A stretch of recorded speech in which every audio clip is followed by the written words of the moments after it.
How's it going? What's your name and what do you do? Hey, I'm Barbara Sanchez and I am a publicist. What does a publicist actually do? Whew, we do many things, but in a nutshell, we take care of your image, we give you the visibility, we expose you to the world, and we also provide damage control in case you say the wrong things. What type of people need a publicist? Well, it varies on what you got going on, but musicians definitely need it. Athletes, comedians, actors, everybody needs a publicist, to be honest. Even a small business needs publicity. Does this include politicians? Yes, politicians need publicists, 100%. When did you decide you wanted to be a publicist? Do you have to go to school or anything? I didn't go to school. I pretty much taught myself everything I know, and I had mentors too. But I started when I was 18. So I've been in the industry for almost 15 years now. If people wanted to start out to be a publicist, what would they have to do? To start to be a publicist, honestly, you have to be very resourceful, read a lot, really take a course on, or maybe get a mentor, get somebody like me to help you, and hire somebody that's going to teach you everything you need to know, from writing a press release to taking your client to the next level. And how long did that actually take you to be, when you're like, oh yeah, you know what, I'm going to be a publicist? Like, when did that process kick in, oh, this could actually work? Well, it didn't kick in until I was 23 or 24. Oh, so 5 years? It took me 5 years to actually know that I was already doing it. It was, it was one of my mentors that actually brought it up to me and said, you know what, you could be a publicist. Why don't you become a publicist? And I said, what the heck is that? And he was like, well, you already talk to people, you put events together, so you might as well do it. And I said, okay, well, sure, let me get it done. What's the hardest person to manage? Is it the musicians, the actors? What's all right, you need to calm down? What's the worst of the worst? Well, I wouldn't call it the worst of the worst, but if we have to go there, honestly, reality TV stars. Okay. The hardest. I wouldn't say the worst, but the hardest, because they're so emotional with, everything they go through, and they, the image that they, portrayed on television. Sometimes they become very passionate about what they talk about, and sometimes it could be misconstrued or misunderstood. What was it the worst day for you being a publicist? What was that day for you? Ooh, well, I will say this. It was during the B2K tour. One of our clients, is that a Marion? That was Raz B. Raz B. Sorry. I love you, Raz.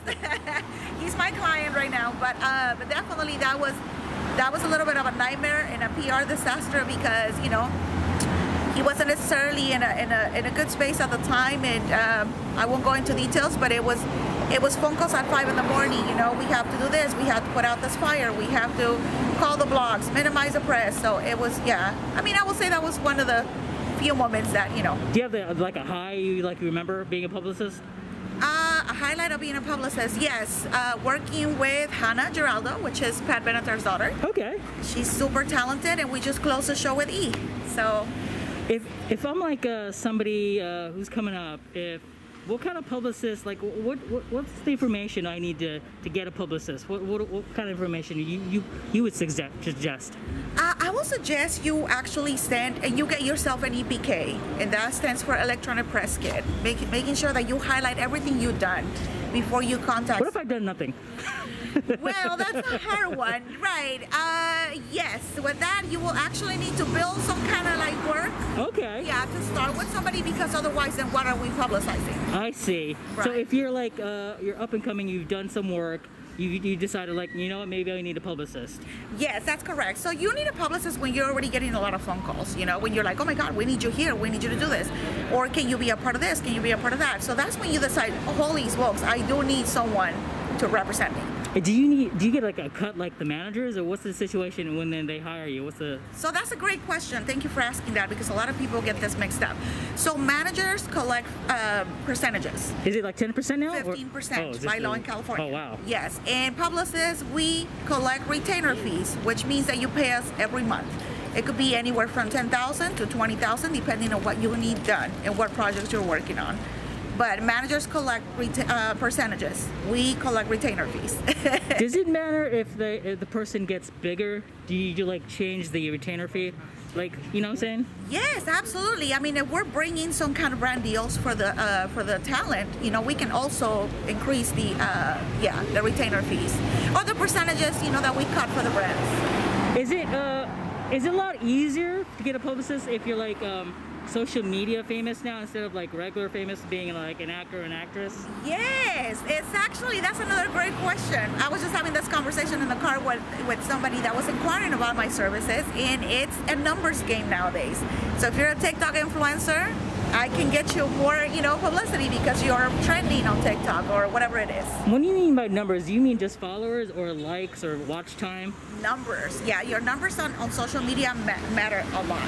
So your analytics, how many people are viewing your stuff, how many people are liking it. So yeah. When you hit up these clients, do you automatically go to their page and look at their followers and be like, I don't think you have enough for me to actually take you on, or do you have that conversation at all?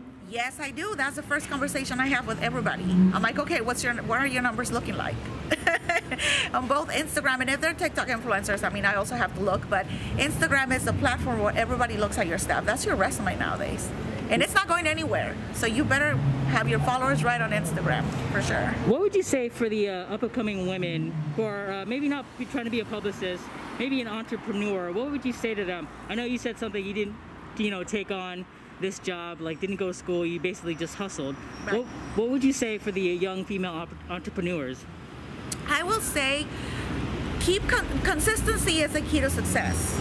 Do not give up no matter how hard it gets. What you got to do, I used to sleep outside of the clubs in the 90s or 2000, early 2000s just to get into the right doors. And we used to do a lot of the footwork. Now you guys have social media, so there's no excuse. DM people, slide in people's DMs.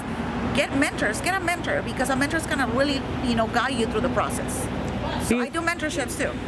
Nice, nice. If people want to hit you up for your services or just like get more information, be a publicist, where would they hit you up at? They can hit me up on my email, but you know, it's kind of long, so I will just do my Instagram. They can DM me at Barbara Sanchez PR. Do you have like a website or anything they can go to? I do. It's Unilash Entertainment, but you will find it on my Instagram. So this is why I like to get my Instagram, to make it simple for everybody. Give me a pitch. Do you have a pitch for like you're about to land a client? Give me a pitch. Okay, so hold on. So everyone can go to unilashentertainment.com and then also email me at barbarasanchezpr@gmail.com or reach my Instagram at barbarasanchezpr. Actually, I wanted something different. Like, why should I hire you, Barbara? All right, I'm like at 100 million followers. I could close deals. What do I need you for, Barbara? Right. Well, you need me because if you say something stupid and you don't know how to handle I say a lot of things stupid. That's where I come in. And also, you know, negotiations too, because you could also be doing all this wonderful deals by yourself. But if you don't know how to negotiate them, you could be getting a lot more money. Ooh. You're just out there like, okay, like taking whatever they're giving you just because it sounds good to you. Beautiful. Thanks so much, Barbara. Of course. My pleasure. Thank you. Good stuff.